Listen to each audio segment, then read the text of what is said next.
people they Sukubut, the area. But still, people want to give education to the children. And it's happening.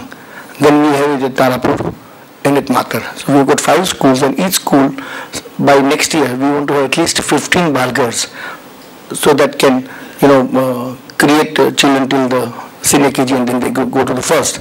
And that Pathshalas, when it comes to it, is absolutely a social project where the fees are, we certainly charge the fees, but that cannot really take out the cost. But whatever we'll earn from the bulgars, from the vegetables, wherever, we'll try to put it there. So that is a social angle where it comes, where yes, earning is important. Because we have to pay salaries, we have to do a lot of things. I might not take salary because I might have money in my bank. But there are people who work, it cannot come free. But giving education to children, to mothers, training to the farmers, training to the and knowledge to the children in the above the 8th standard, that means that you are doing a development of the entire community, starting from a child of 3 years to the father. And to add on to that, one thing that we are doing is, every Balgar after 1 year will become a collection center for the vegetables.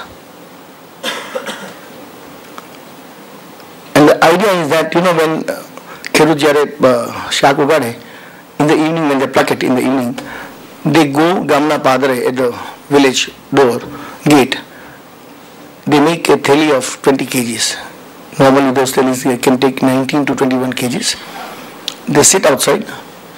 There are 5 farmers with few hundred kgs. Somebody comes who is a big farmer, has a vehicle. They all will go to the APMCs. And they used to pay 1 rupee a kg, now they pay 1.5 rupee a kg. So the cost increases 1.5 kg here, plus from the farm to the road is again 1 rupee. So the 2.5 paisa, 2 rupee 50 paisa, the cost is incurred here, and then APMC 50 paisa, 1 rupee labor. So he might get 6 rupees per kilo, and he's already spending 3.5 rupee for transportation, just to the APMC. From there it will come out again, and then the vendor will take it. There is another cost to that. So there is a 3 rupees shaka se 5 rupees is the transportation cost with labor. Now what we would want to do is, you give it to us, we'll give you 6 rupees, we'll take it at your premises, which is the local school, which is a collection center, in the evening till the morning. So their profit, their margin is increased, sometimes double, sometimes 20%, sometimes 30%. So whatever they are costing, they live a life of a human being. Because normally what happens is that they work in the farm for the whole day, and in the night they go to sell this product to Kheda APMC or Bareja or Bawra or Ahmedabad. And they are treated like dogs. Someday you should go and see Jamalpur market. You guys can't enter that place. And can't come out one piece, because you will either break your head or leg or head. So much of beer, so much of girdi. And they are there for the whole night, and morning they go back. So they have no life. They can sleep in the night, they have to go, and what they get is, whatever money that comes out of that, 30% is spent in transportation, 40% is spent in transportation. So what we are getting into is that giving them education at pre-primary, mainline school, mothers, the kids after the 8th standard, parents, fathers, training, and then giving them the market linkage, because they don't have to go and worry about selling it to the people at the market. Initially it is going to be difficult, but because we are there, see, Reliance has gone, government has gone, NGOs has gone, everybody has gone to the villages. But somehow they have not been able to get the trust of the farmers, and farmers still insist that they want to go to the APMC. But somewhere, we reduce our logistics cost. I am born in a transport family, so I can certainly say that I can certainly have a better hand than anybody else when it comes to storing and warehousing and logistics. If we can cut the price, we can give them more, then we can bring a huge change in the social infrastructure of the villages, where everybody will grow, if not today, then tomorrow. And I am very sure that after 2 years, which was difficult, we are on the right path, and people have started accepting us, trusting us, we have started our first retail store at Bhopal, and we're going to start many more. There are a lot of things. They are innovators. I'll just like to tell you 2-3 things. If somebody wants to create something, post-harvest management of vegetables is very important.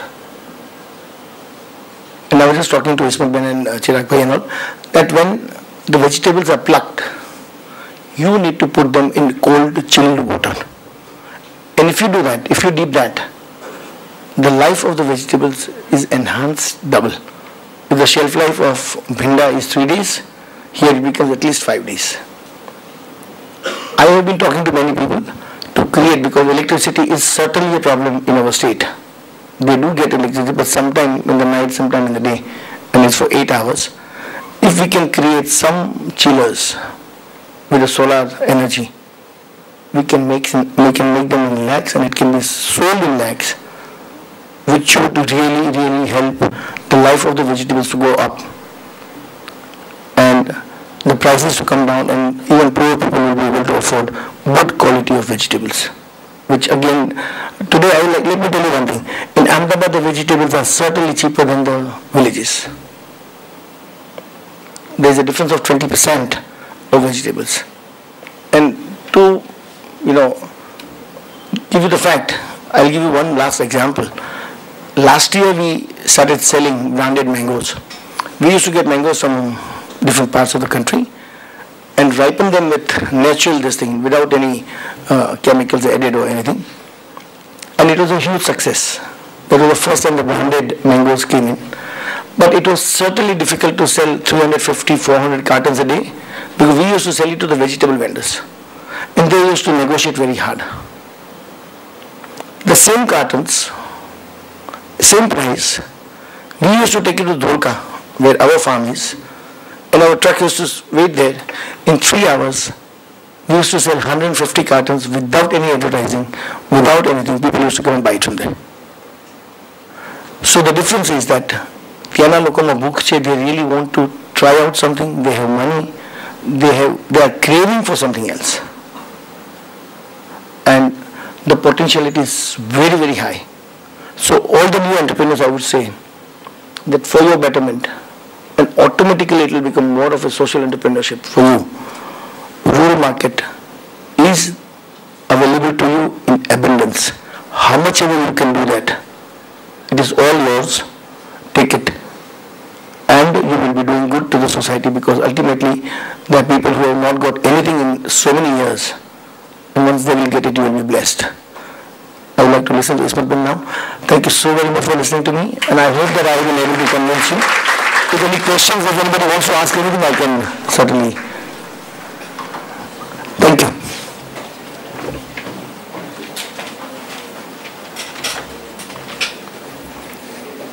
Thank you, sir, for that insightful message.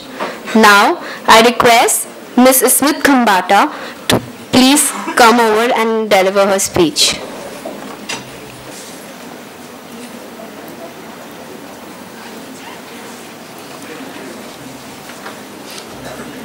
Okay, good evening everyone, and thank you very much for inviting me.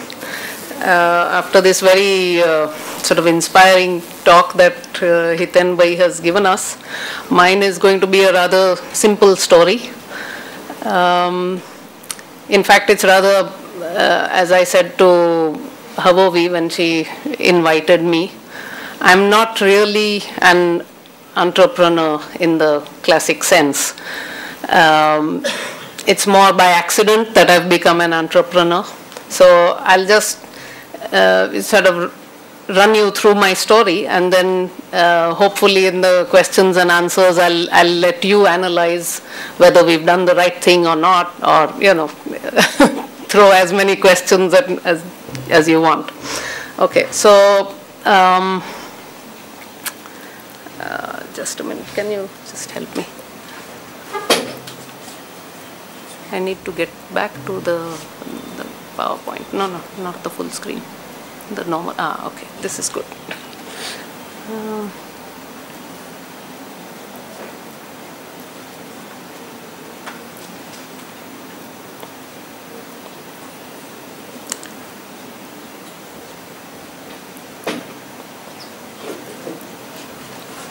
I need to scroll and I need these notes. Yeah, so what? Do you want?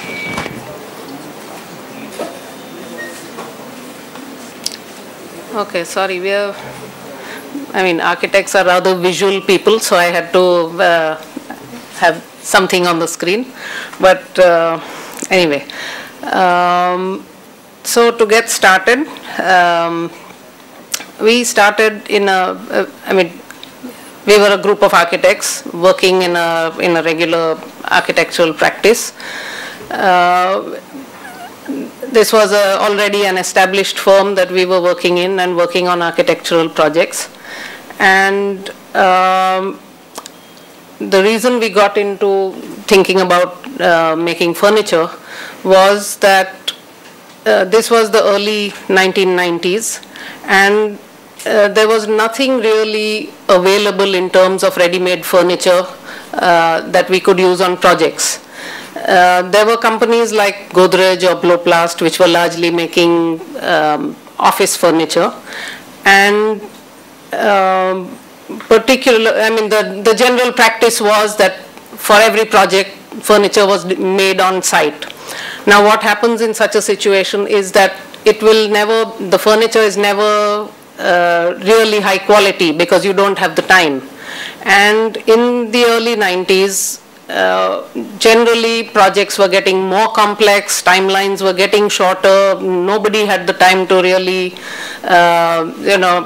wait and develop furniture for architectural projects, and therefore the 2 or 3 of us, we decided why don't we start making furniture, since we have the skills, we have the space, why don't we start this? And in a sense, the time and effort that you invest in developing something gets distributed over several projects.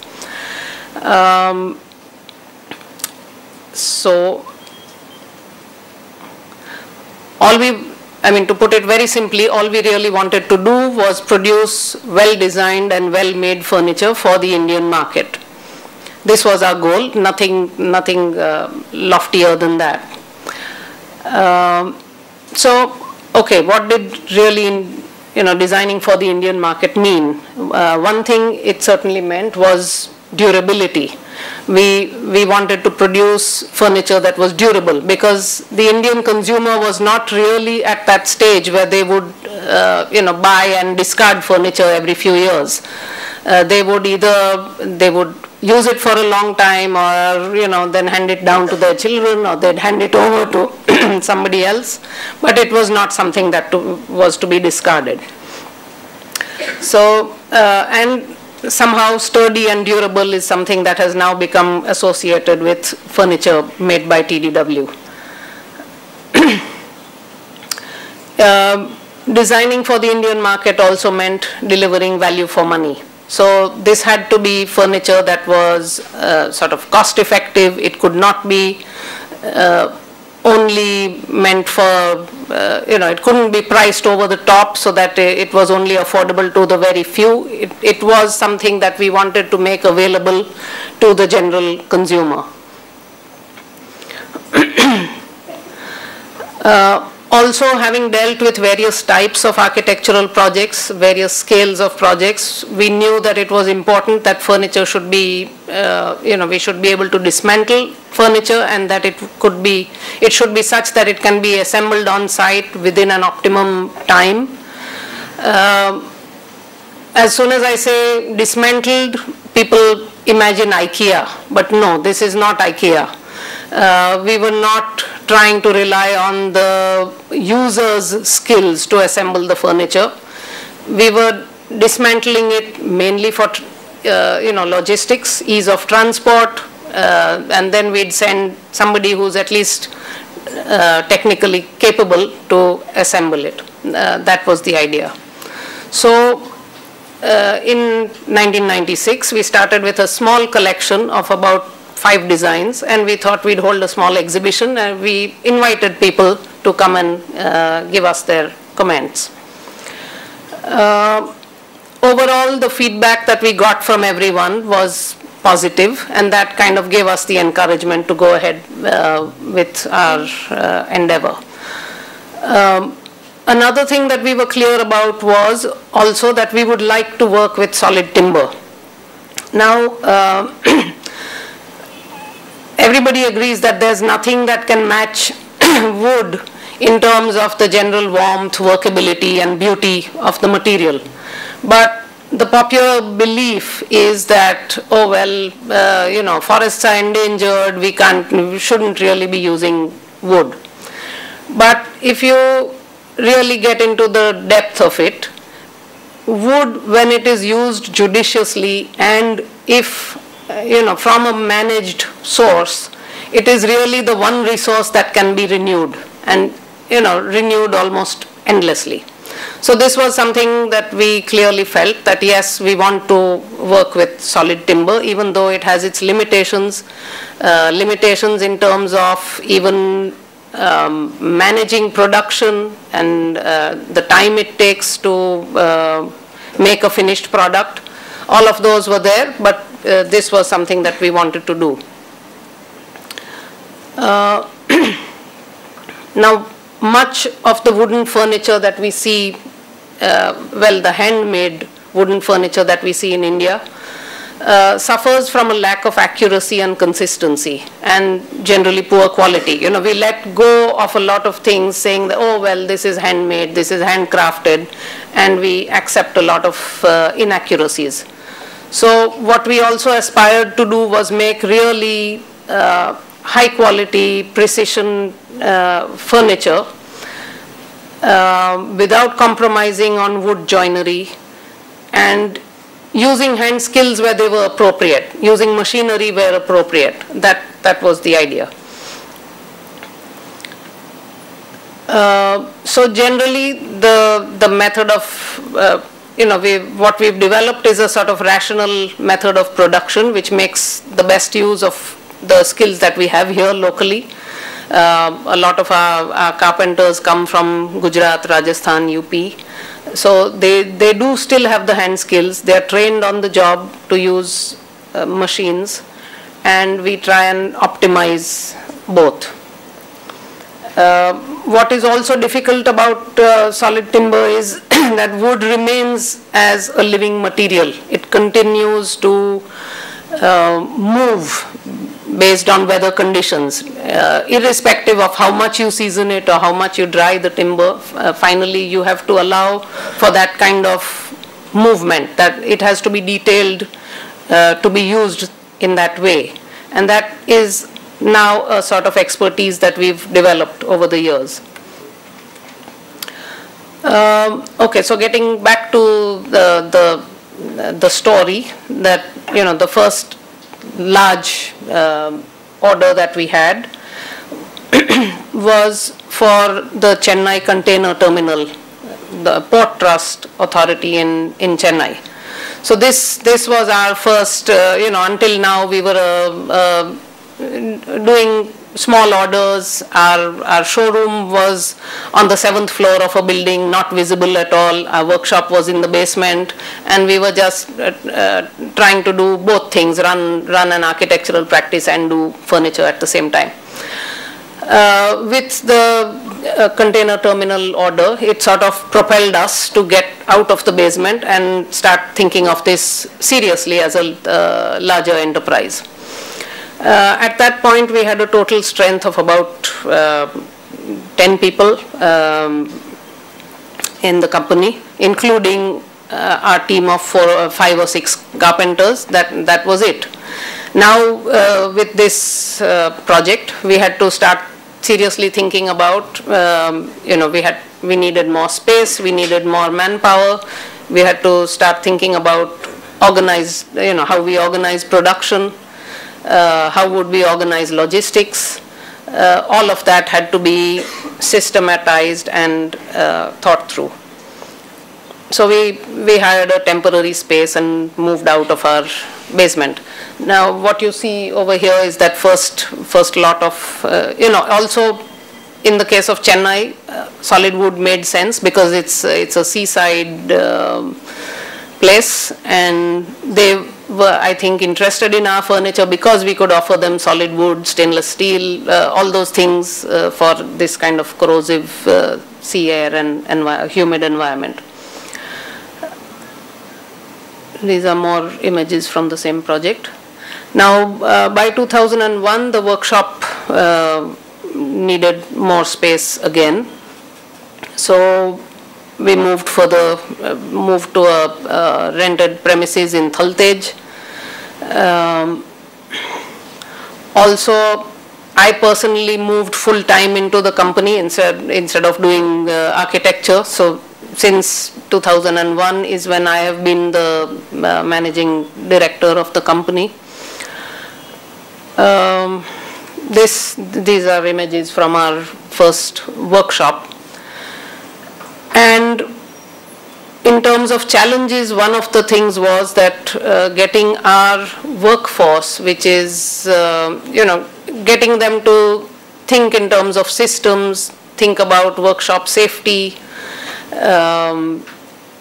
all of those things were gradually, we were training them on the job and getting them to, even what you can see, that getting them to work on workbenches instead of working on the floor, that too requires some amount of effort and training.